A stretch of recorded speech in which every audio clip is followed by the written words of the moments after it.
Let me tell you, I'm happy to say there's nothing but blue skies coming your way.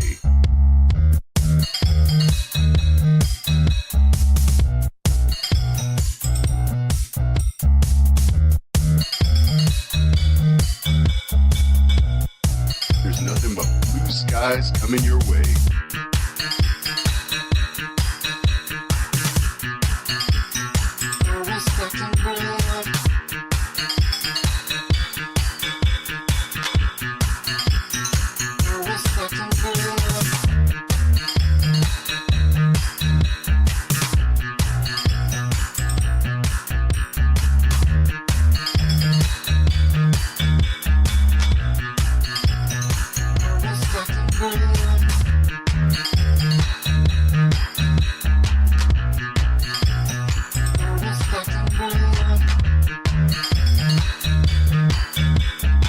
I'm happy to say there's nothing but blue skies coming your way. Blue skies coming your way.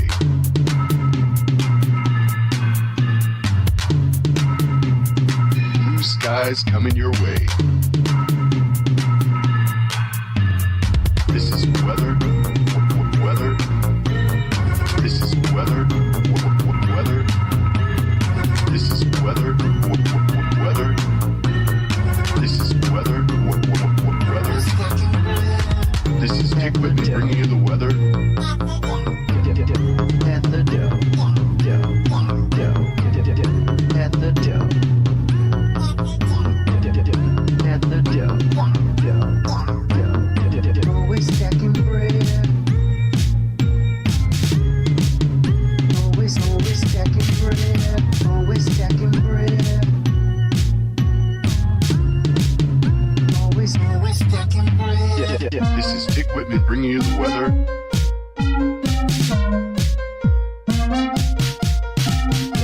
This is Dick Whitman bringing you the weather. And let me tell you, I'm happy to say there's nothing but blue skies coming your way.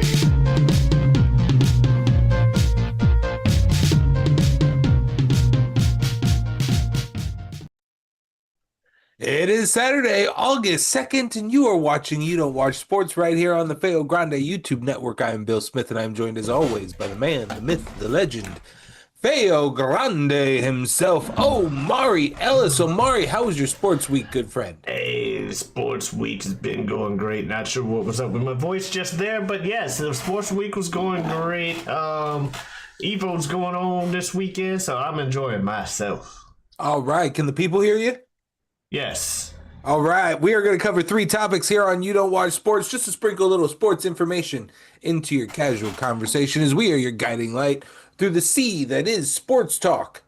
Yes. Omari, topic number 1, NFL is getting underway. What did we have on the preseason last week?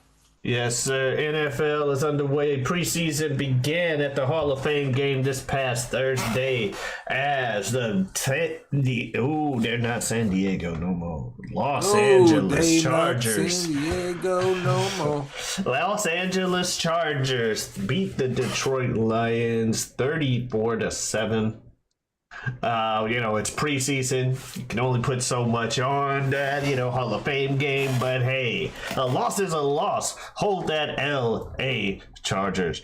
What else is going around in the league? Meanwhile, elsewhere, Micah Parsons has requested to leave the Cowboys. He got tired of the fact that they haven't given him his long-term contract extension, and they keep kicking it down the road. So eventually, they finally got a one-on-one meeting. However, the inactivity combined with their latest things, because they've been talking about him on social media as well, kind of insinuating they don't really need him. No one's bigger than the team type shit. So he's like, fine, I want out of here. Potential landing spots or, teams that are in need of a defensive powerhouse like him. So your Raiders, your Patriots, your Cardinals, your Packers, the Chargers, who apparently just won. They apparently may be a potential landing spot. And of course, the Jets Jets are also there. But, that's only if he really wants to not be good anymore.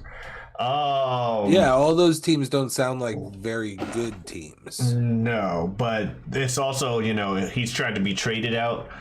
So very seldom do you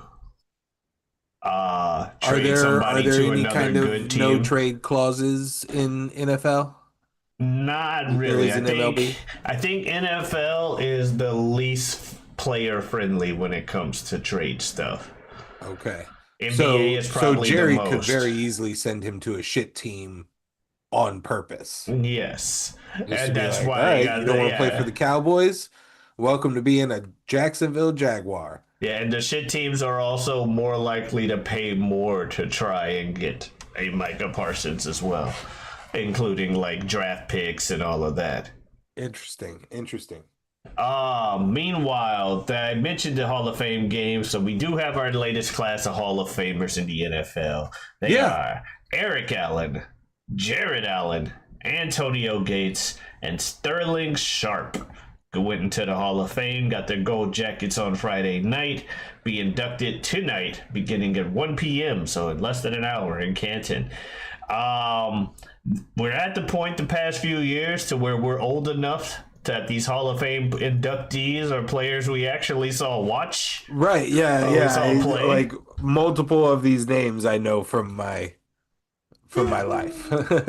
Yeah, I'm like, this is no longer, some guy who played in the 60s and finally got let in or some shit like that. No, I remember Jared Allen on the Vikings. Jared Allen was like a featured face of the league for a few years there because he's a very charismatic guy.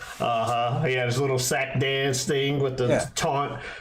Antonio Gates is Antonio Gates. He was like your go-to for like 3 seasons if you needed a cameo of an NFL player on like a ABC sitcom, or something like that. It'd be Jared Allen randomly popping into like that 70s show or something like that. So I know that cool. I just said ABC sitcom and then named a Fox property, but that is funny. But I think it's cool that these people got in there. I know Shannon Sharp has been campaigning for Sterling to go in for years. I saw a video a few months ago of him getting to surprise his brother with the election, and that's a really cool, sweet video that if anybody hasn't seen it should check it out. Yeah, so I do like that. But that's the NFL right now. The rest of the preseason big week for the Sharp boys next week. Yeah, big week for the Sharp boys because Shannon just got fired. Yeah, I knew what you meant. That's why I did like I repeated what you said.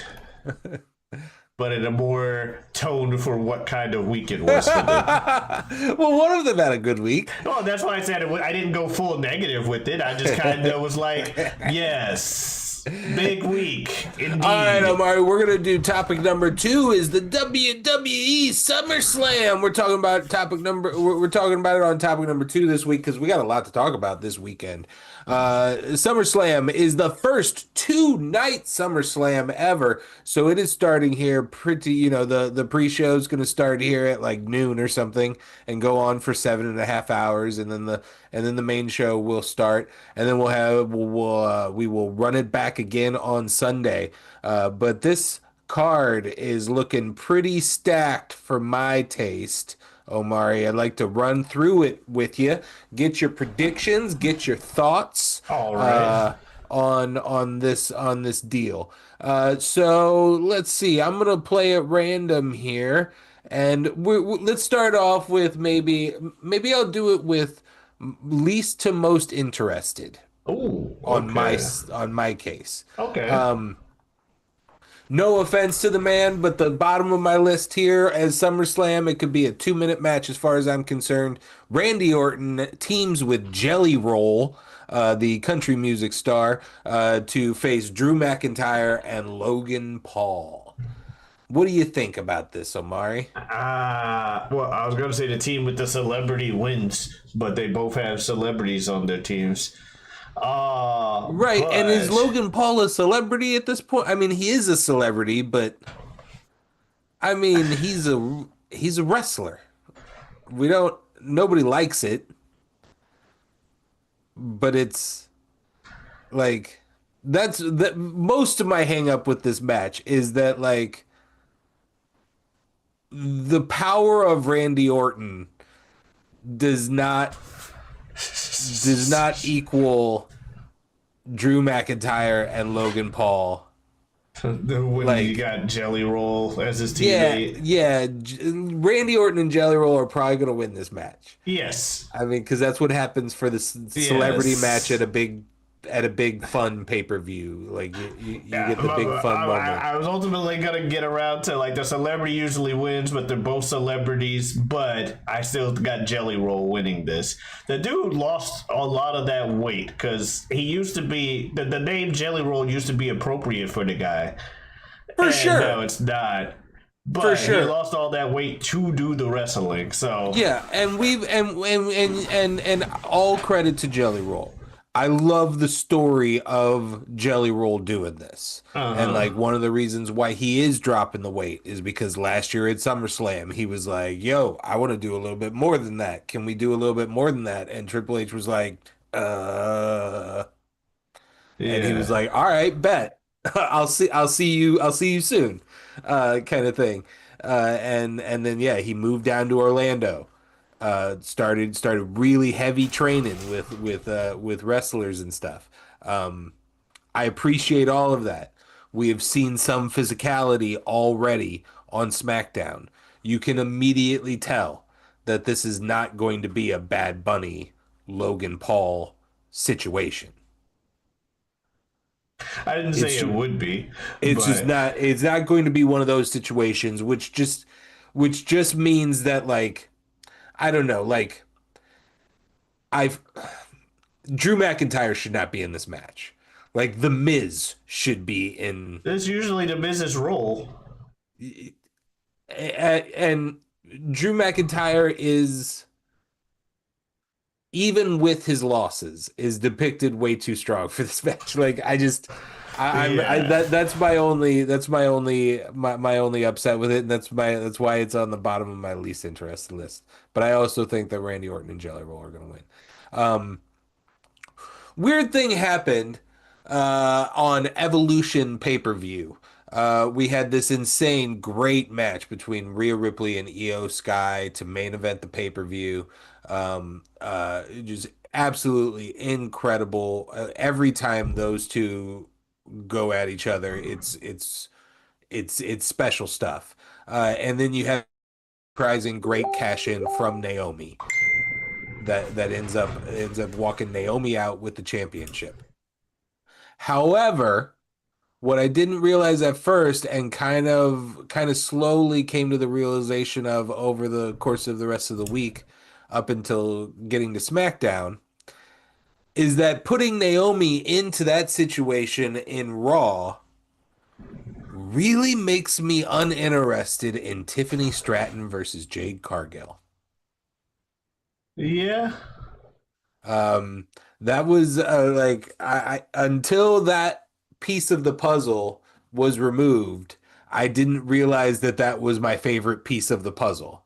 Of like, oh, Naomi's obviously going to, like, she's been Cash feuding in with because she Jade for this doesn't like last Jade. year. Yeah. Obviously she's going to stop Jade from winning the championship by cashing in and winning the championship herself.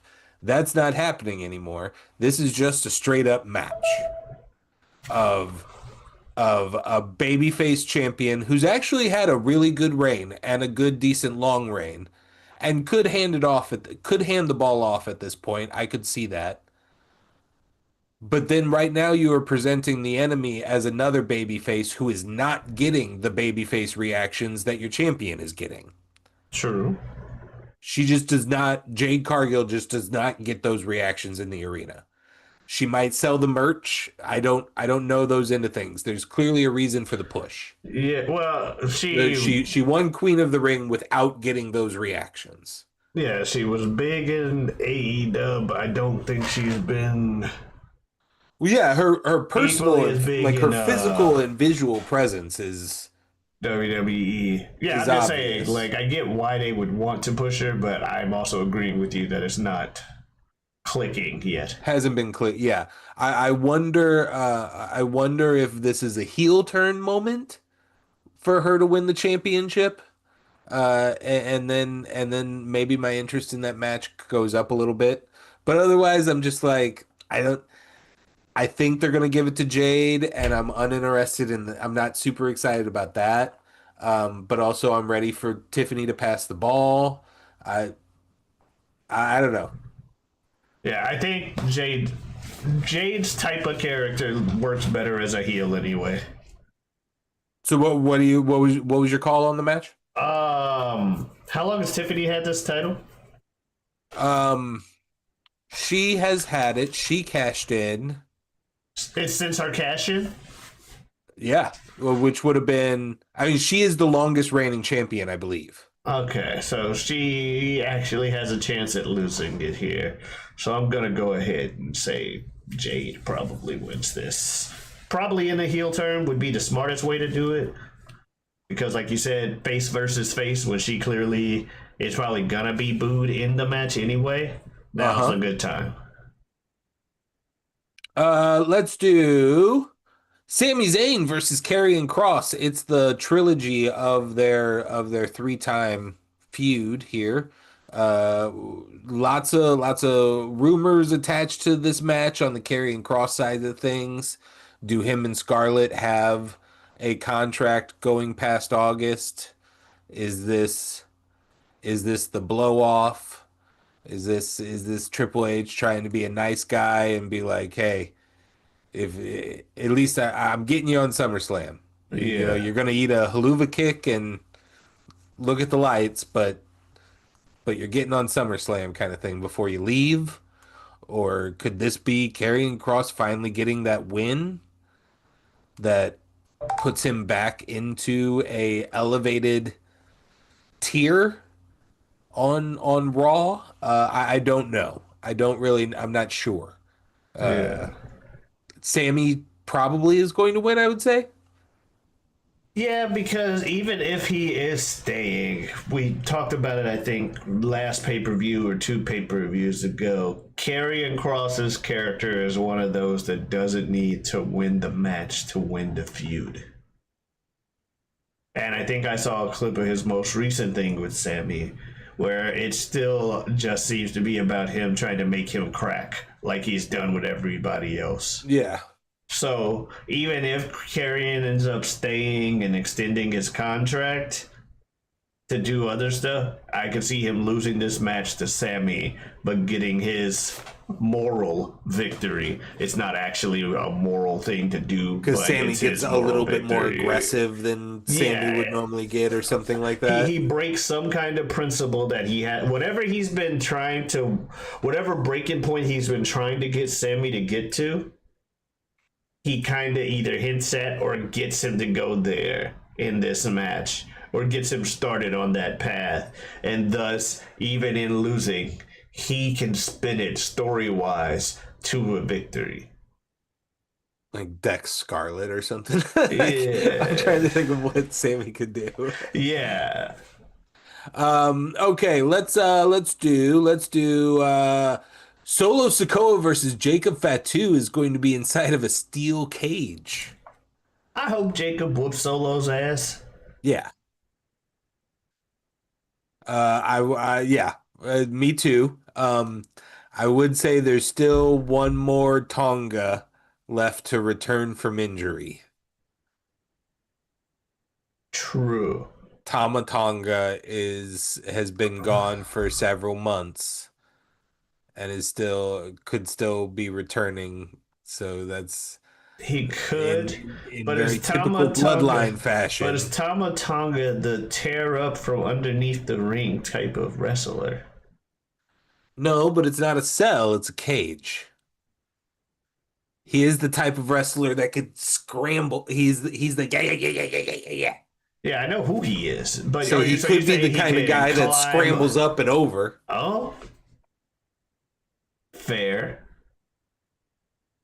I won't rule out the possibility, but I think because it's a cage, the match itself, I don't see it happening. but I can see him doing some shit afterwards, or he tries to escape through the side door and there's a Tama Tonga. I can see that because they added the side door escape as a thing. Right.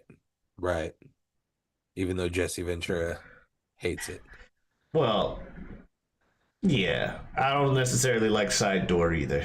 Yeah, nobody likes side door. Let's go to a women's tag team match.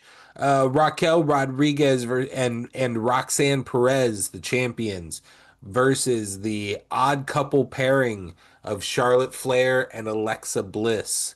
They don't like each other. We're not friends. They literally have a T-shirt now that So- says we're not friends. They're going to win the championship. I mean, it's Charlotte. It's yeah, and it's the of all the things Mr. Ain't Shit did in the company, Daniel Bryan, as Jazz puts it, with his argument that Daniel Bryan wasn't shit in WWE. One of the few things he did say that Daniel Bryan did well was be part of a tag team called Hell No. And the whole premise of Hell No is these two hate each other and they don't get along, but hey, look, they won the championship. Right.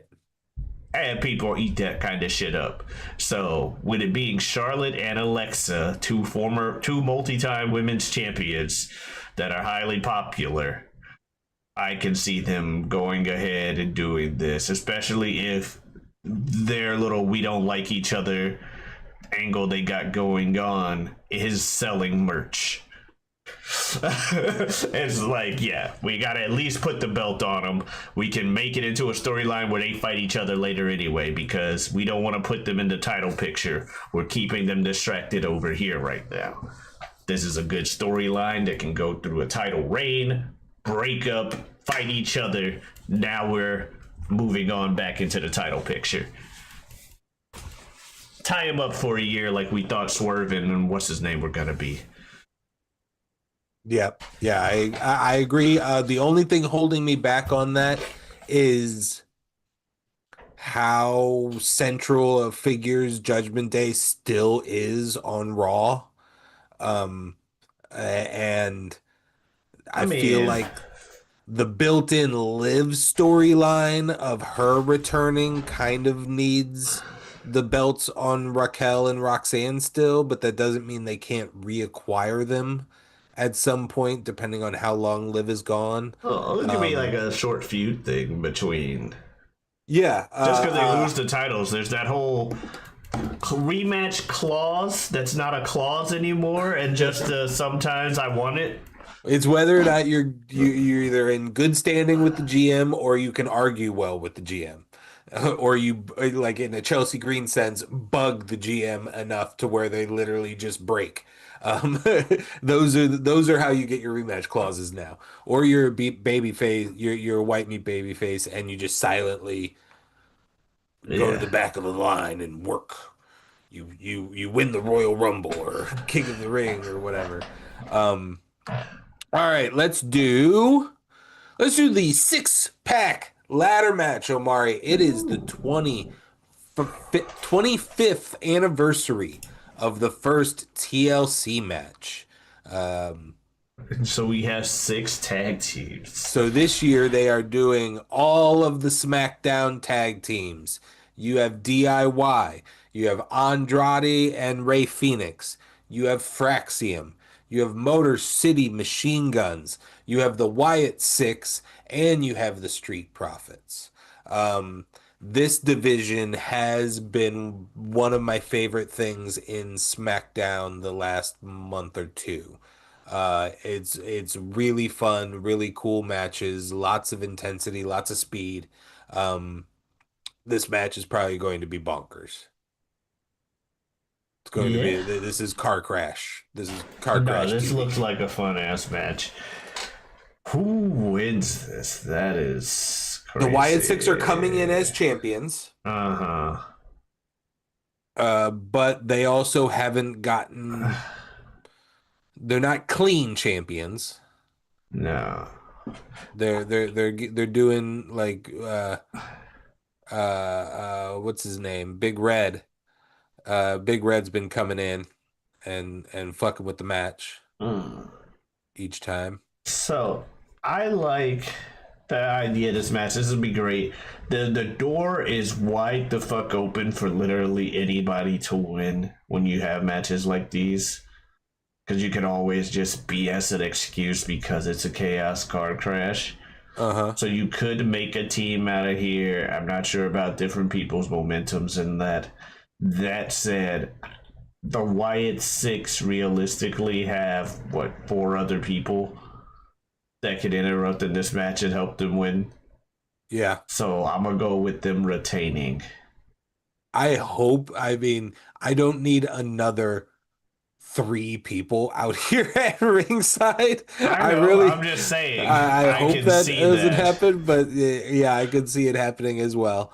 Because you also have Candice LeRae potentially coming out to help DIY, and you also have B-Fab potentially coming out for Street Profits if that happens. So yeah, that's just gonna be, oh my God, so much chaos. I agree that it could be the Wyatt Six retaining here. Andrade and Ray Phoenix have been built very strongly since becoming a tag team. I believe since their inception have already beat the other 3 tag teams they're on the top of this graphic with. Okay. DIY Motor City Machine Guns and Fraxium. I could be wrong, but I think that's the case. I think I'm going to put my bet on them, even Okay. though it's so weird that Ray Phoenix is going to win a tag team title not with his brother first in Yeah. WWE. Like, they're not that somehow we ended up here. This is probably more for Andrade than it is. Like, Triple H has been really trying to push singles Andrade. guy Andrade, and it's just not clicking with the fans. Unfortunately. It hasn't been. And then the second you threw him with Ray Phoenix, they both get insane reactions somehow. Like, way larger reactions for their singles wrestler moves are they getting in these tag team matches than they get in their singles matches for some reason. So when it works, it works. So you gotta push it go with forward. it. Yeah. So yeah, I'm kind of putting a bet on that. Okay. All right, Omari, let us do Gunther versus CM Punk for the World Heavyweight Championship. Man, there's so many matches on this I card. mean, if Gunther tapped out to Jey Uso, he's losing to CM Punk. Yes, unless Seth Rollins' injury isn't real.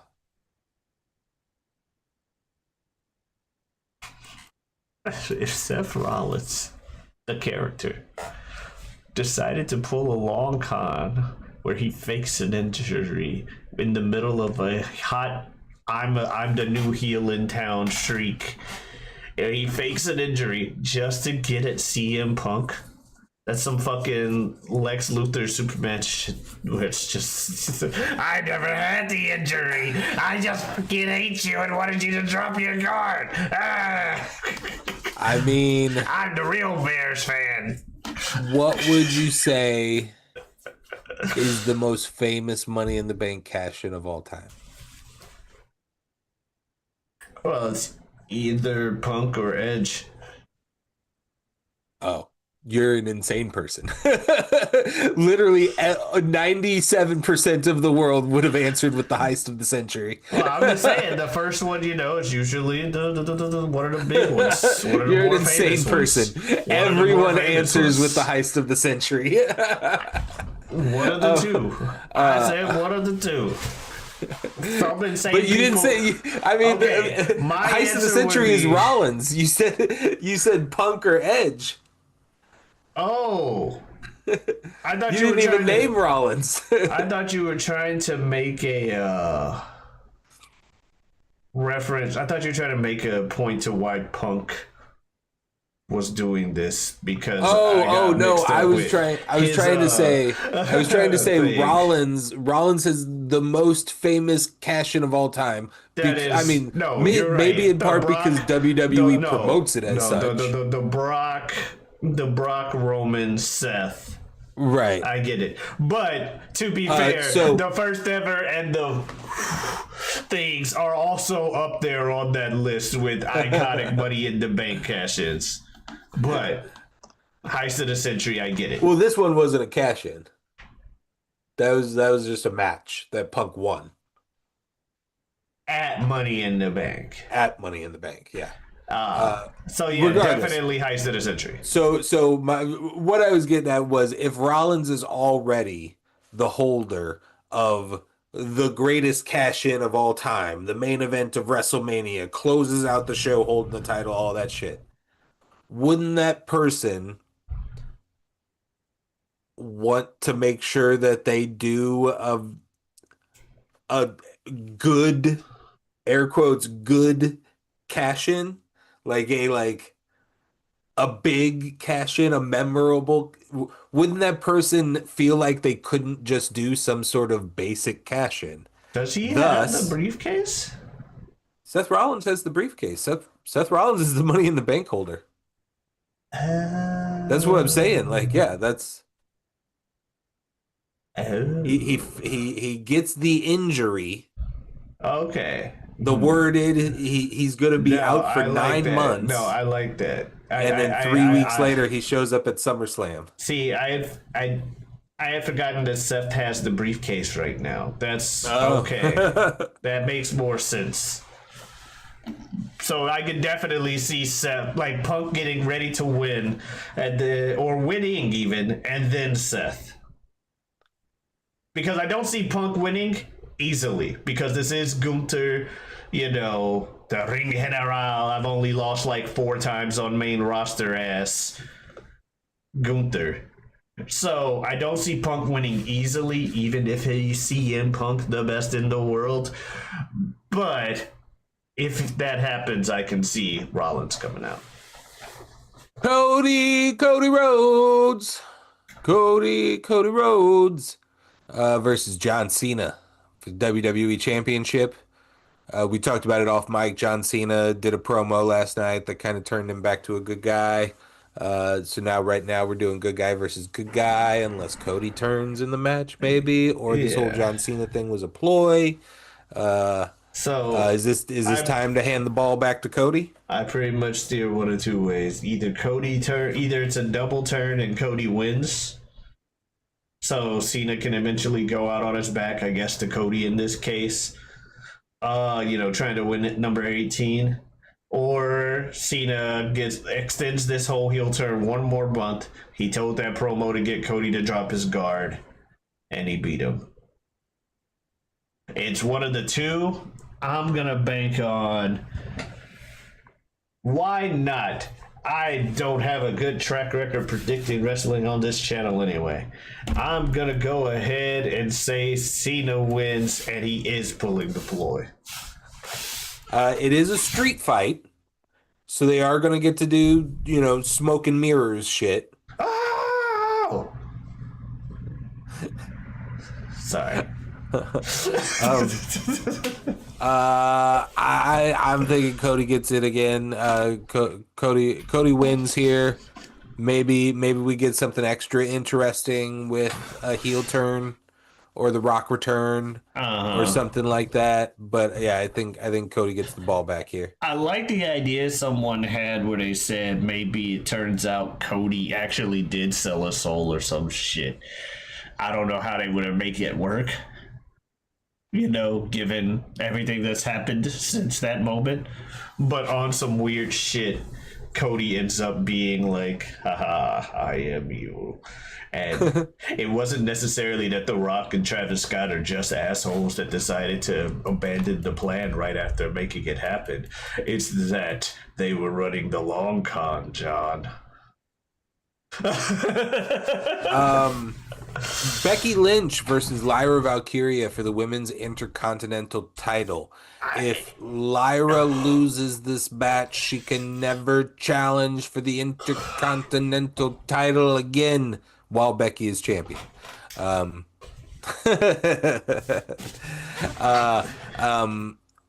The reason why this is so high for me in the interest ladder is one, I know this is going to be a really good match. Yeah. I think this also might be like a no DQ, no holds barred kind of deal. Gotta love it. And then there's the whole Bailey factor of the equation. This has kind of been a triangle feud up until a few weeks ago. And then Bailey has done some weird stuff on TV, like she came in super delusional the next week, and was just playing it really weird with Lyra Valkyria and set up a like they had this humongous, awesome 2 out of 3 falls match to close out Raw one week for the number 1 contendership. And Bailey lost that. Lyra won. The following week, they come to Raw, and Bailey has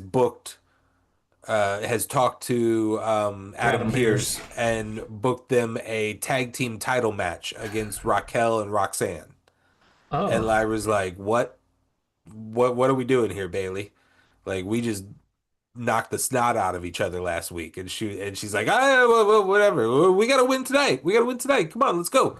And just kind of really weird. And then this past Monday, she comes in and is like mega depressed, Bailey. Like, I wasn't on WrestleMania. I'm not gonna be on SummerSlam now. I don't know what I'm doing. Just really low down in the dumps promo. Something's happening there. Yeah. Obviously, something's happening there. I don't know. I don't know how she might be involved, but I feel like she's going to be involved. SummerSlam, if it wasn't for the fact that Triple H is trying to do his whole deconstructed of what you expect at a WWE type shit, I'd say SummerSlam is a good pay-per-view for something brewing to be revealed. Kind of like WrestleMania used to be a good end point for storylines, and now it's just another pay-per-view as far as they're concerned for 80% of stories. Some storylines do end at WrestleMania, but you get my point. It used to be, there were like the big four events. Place where things were blow off. Yeah, there were big blow-off events, and SummerSlam was one of them. Yeah. And I'd say this would be a good checkpoint for that Bailey thing to go off. However, SummerSlam is where Damage Control was birthed. True. Oh yeah. No, SummerSlam has some good things attached to it. I'm not sure if it's like a Randy Orton Taker Survivor Series or a Fast Reigns or some kind of pay-per-view where, oh, this wrestler at that pay-per-view, you better watch out. Right. If Bailey has something like that with SummerSlam, which she could with the Damage Control thing, then Bailey definitely doing something here. But based on the fact that you said there's something brewing and they still could let this burn a little more slowly, I'm banking on the slow burn. I think Becky wins this tonight. I mean, when this triangle has been as hot as it's been, I feel like you can keep morphing that and keep although if Lyra loses here, she can't challenge Becky anymore. But Bailey comes in. Does that, how does that work? Right. It's like, well, you can't challenge Becky, so I'm going to challenge Becky. What? Why are you challenge Becky? I didn't know how much I want this, and so. Or, actually, Bailey comes out to try to help Lyra.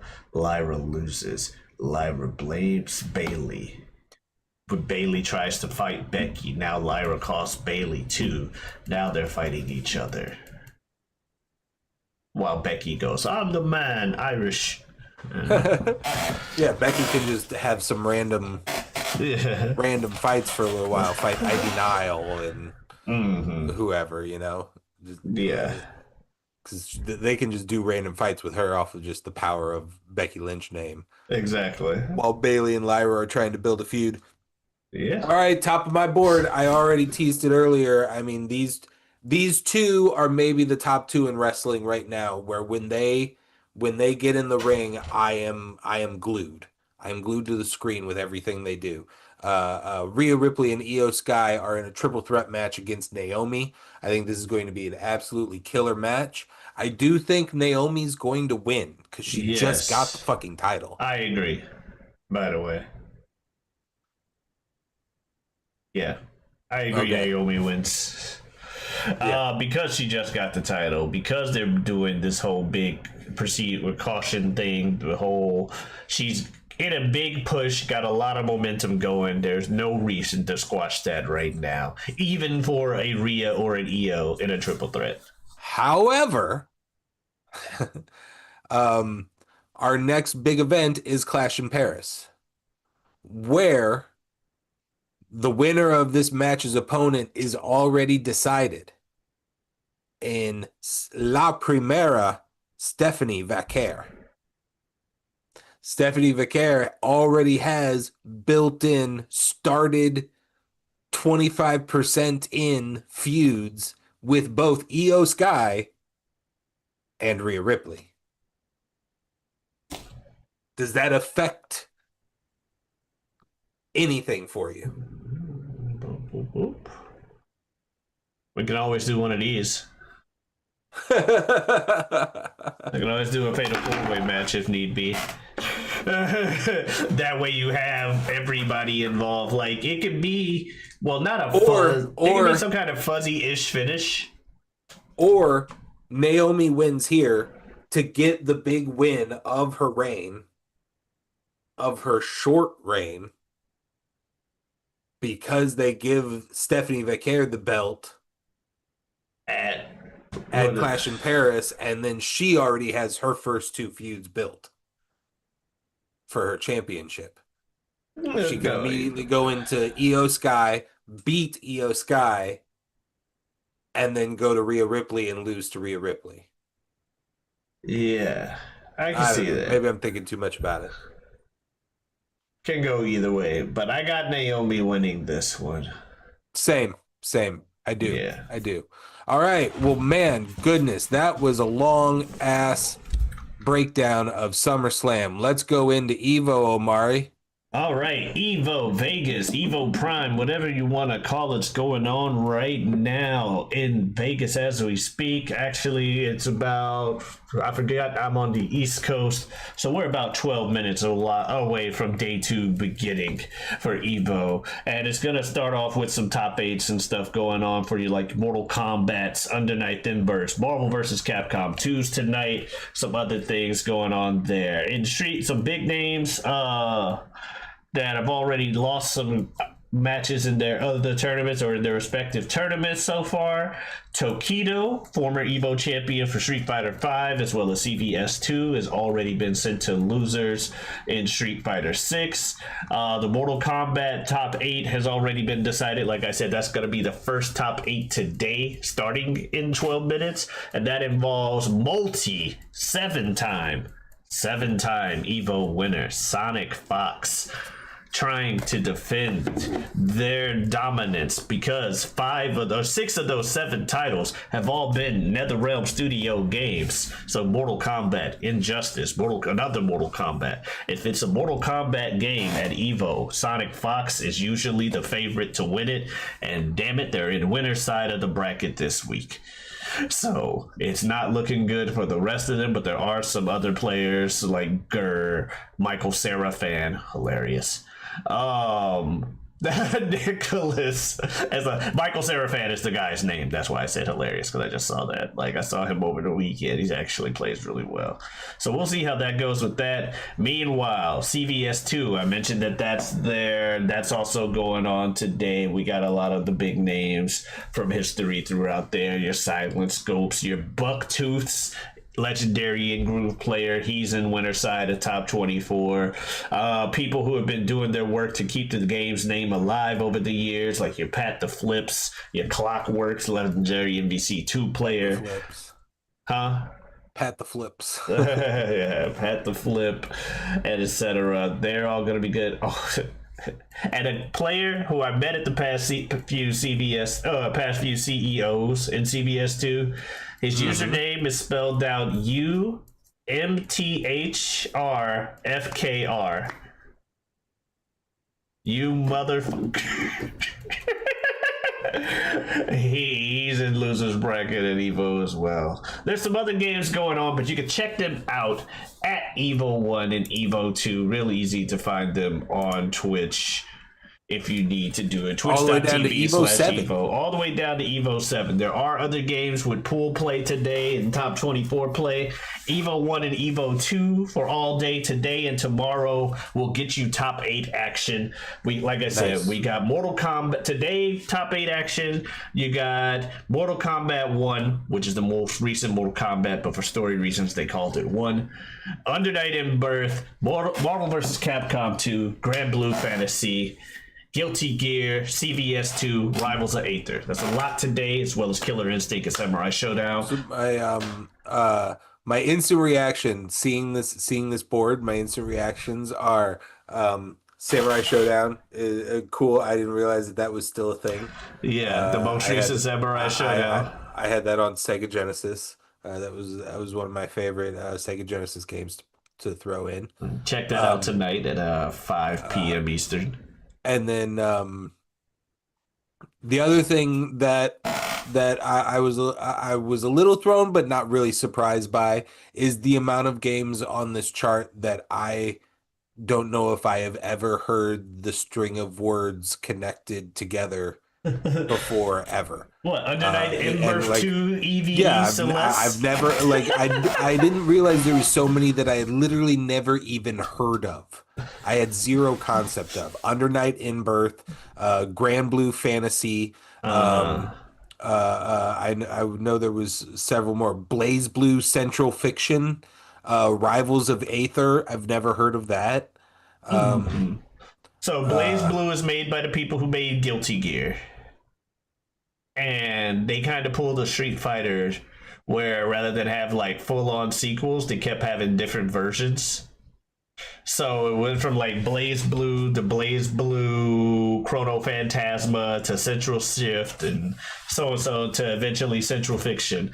Under Night in Birth is a similar thing to where they were like Under Night in Birth EX Late to Under Night in Birth something else, Under Night in Birth 2, blah blah blah. They just keep adding things to the end of it. Yeah, Rivals of Aether is a Smash Brothers wannabe.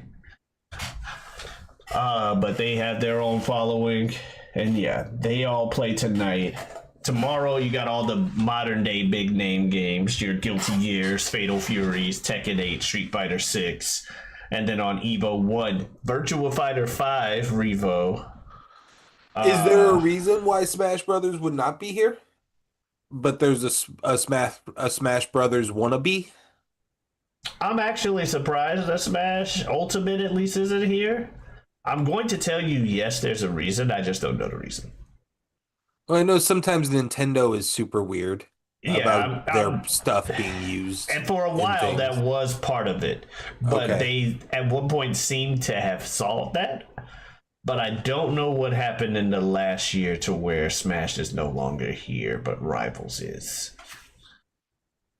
Oh, actually, I think I know what might have happened with Smash. Sony is now a big owner of Evo.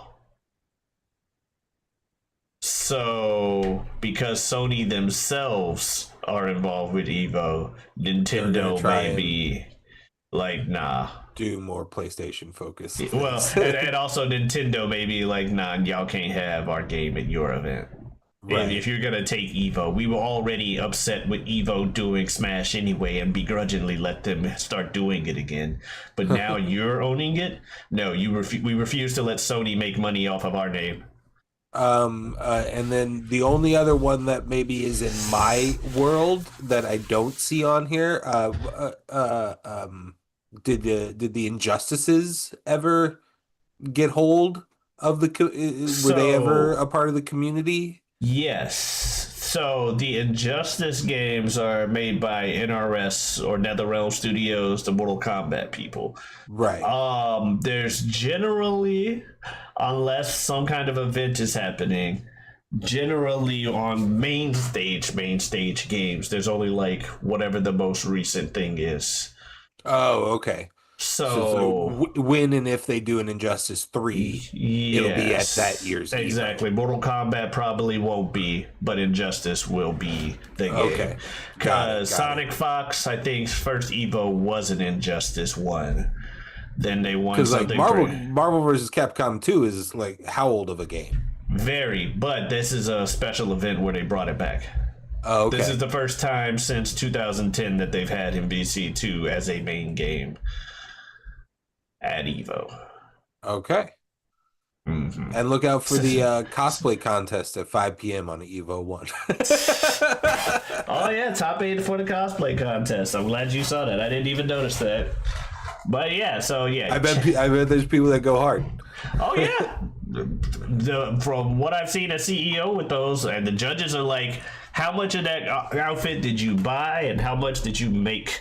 Mm-hmm. Oh, I bought this part. Okay, that's a really good outfit, but this person 100% made theirs, so get off my stage. They don't say it that way, but you know what I mean. Right. But with 3D printing now, like the fucking cosplay is out of control. It's crazy the capabilities that people are able to do.